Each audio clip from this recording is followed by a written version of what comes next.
Hi, Karen Curry Parker here with your weekly human design evolution report. All right, so the last couple of weeks I've been using notes, and you might know if you've been watching my evolution reports for a while, I hardly ever use notes, but there has been so much going on, and Mercury is retrograde, and oftentimes my mouth and my brain don't sync up, and I say things that aren't necessarily completely accurate. Like I get planets mixed up or I get gates mixed up and I move fast. So I thought that I would approach this week's celestial weather report slowly, deliberately, and consciously, because that approach to anything and everything is actually essential for us to really get the most, if you will, out of what's ahead of us in this upcoming jam-packed celestial week. So get ready, grab a cup of tea, sit back, get ready to take some notes because I got some big things to share with you. So we're going to start first with the solar eclipse and the moon. So we have on June the 10th coming up a new moon, and with this new moon we have a solar eclipse. We just had a lunar eclipse on the full moon last month. That was kind of a gate closing on a cycle, because a lunar eclipse is sort of the closing of an energetic or a thematic gate. A solar eclipse is a gate opening. It's the energy of new beginnings, starting fresh. And of course, new moon is also the energy of new beginnings and starting fresh. And anytime we have an eclipse, we have a cranked up, if you will, moon. So we have a new moon bringing us fresh energy and new beginnings, amplified by an annular solar eclipse in the gate 45. Of course, the moon is also in the gate 45, as is the sun. So this gate 45 energy is really an interesting continuation. Even though last month's eclipse was closing of a door, it was letting go and releasing anything in your narrative that might be keeping you from really standing in your power. This new cycle is also about power, a different kind of power. So the gate 45 is the gate of distribution in quantum human design. It's an energy that is all about sharing. It's about sharing equitably. It's about sharing with justice. It's about sharing resources. It's about sharing abundantly. It's about sharing material resources. It's about sharing who you are, the truth of who you are, your purpose, the fulfillment of who you are with the world. It is a teaching gate, a teaching energy, and it is an invitation in a really, really, really big way for us to explore the question, who are you? What's your right place in the world? Who are you here to serve? What are you here to give the world? What do you want? What does your heart long to share with the world? And how can you share it in an equitable and sustainable way? So this is the high expression of this energy. And before I go too deep into it, I want to just give us a little bit of a subtext, because this energy is showing up in the creative quarter in the human design year that I like to call the quarter of the template. So the human design year is actually broken up into 4 creative quarters.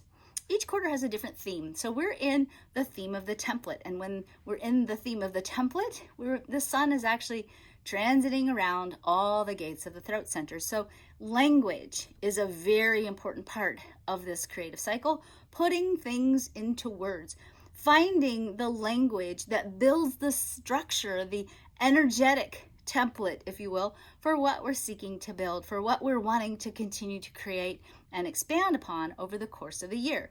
So language, as we know, is incredibly important. In fact, one of the reasons why I redid the language in traditional human design and created quantum human design is because I felt like we were at a point where we needed a quality of energy that was big enough and high frequency enough to really call us forward in a more expanded way, to give us a bigger, more evolved vocabulary around human design, because language changes DNA, literally. Language changes the way we think and we perceive.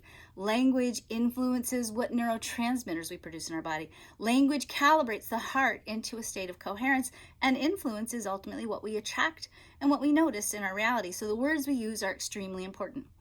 Now, this annular solar eclipse is a Gemini eclipse. We are doing eclipses on the Gemini Sagittarius axis, which means We are exploring duality, good, bad, high, low, up, down. And we're looking at what is the right expression for us? What is the aligned expression of all of these archetypical themes for us? And once we find in the polarity of all of our experiences and our awarenesses, once we land on that place that feels right and aligned, that harmonizes between the high and the low, that finds that baseline place that really lifts us up and inspires us, when we figure out how to create harmoniously between the extremes of our lives or the extremes of the world, then we gain momentum.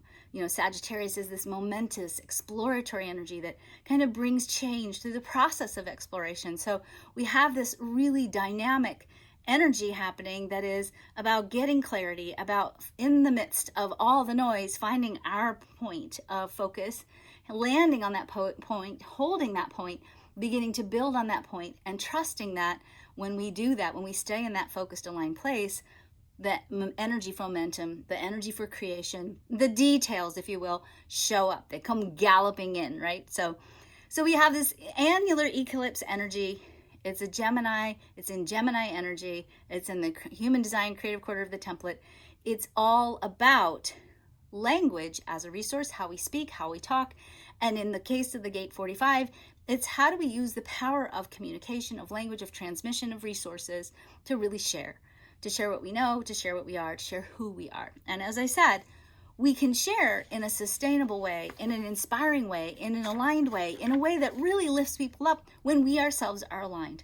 Our own personal alignment, the capacity for us to make sure that our cup of our own self-worth is full, that our own connection to our own value and our own connection to that irreplaceable place that only we, each and every one of us individually, can play in the cosmic plan, has to be aligned with, and it has to be full. We have to be doing the work to really fulfill ourselves. We have to be fully expressing ourselves. We have to be being in our truth. We have to be really teaching and sharing who we are and what we know, and creating for ourselves a self-regulated, internal and externally self-generous environment. We have to be kind to ourselves in the way in which we acknowledge and hold our space for our value. Because when we do that, we create more value on every level. And of course, when we're externally kind, we're also creating more value by virtue of the relationships that we build, the connections we make, and our ability to use those relationships to create deeper, stronger, richer foundations from which we can do the work that we need to do to continue to build an equitable and just world. Equitability or diversity and inclusion initiatives are founded first in relationships. We have to be in relationship with each other, right? For us to really know what the other person needs and how we can share and change and create this inclusive collective consciousness that is expansive and brings everybody, calls everybody in. For us to do that, we have to hear each other. We have to be in relationship with each other. So we have to regulate ourselves so that when we go into relationships with others, that we're doing it in such a way where we're present and we're not walking in with hidden motivations and drivers to prove our value or to demonstrate that we are enough and we have more than enough and drop into ego instead of dropping into that place where who we are is in service to the greater good. Who we are is in service to our higher purpose, the purpose of our soul's intent, and our human story becomes in service to our soul's purpose. And in doing so, we fulfill the true story of our life, the true story of our purpose, and we have more to give, more to share. And we create a wave, as I said, energetically for other people to do the same. Okay, that's the first piece. So here's the piece that I'm a little concerned about. In the shadow of this energy, because it's Gemini energy, and because Mercury is retrograde, and it's actually conjunct with this energy too, it really does give us the potential for us to have a lot of confusion, a lot of obfuscation, a lot of manipulation, if you will, of information and truth. And certainly I would say, if you have a deep, good connection to your own intuition, to your own gut, if you will, trust it.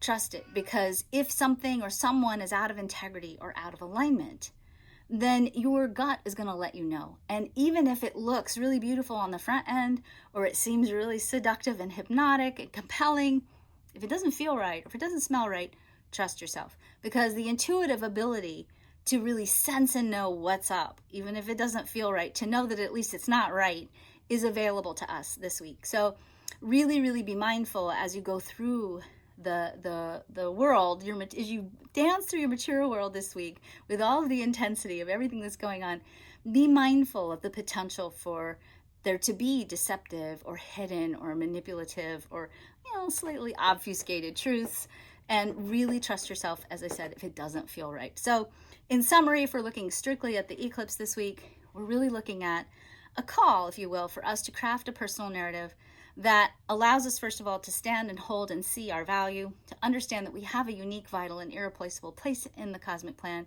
that we must tend to that place. We have to devote ourselves to our own place of service in order for us to really fulfill ourselves. And from that place of being fulfilled, from standing in our value, from really knowing and owning who we are and nurturing ourselves and creating an internal and external kind and generous environment for ourselves, when we are in that place of being fulfilled, then we have more to give. We have more to share.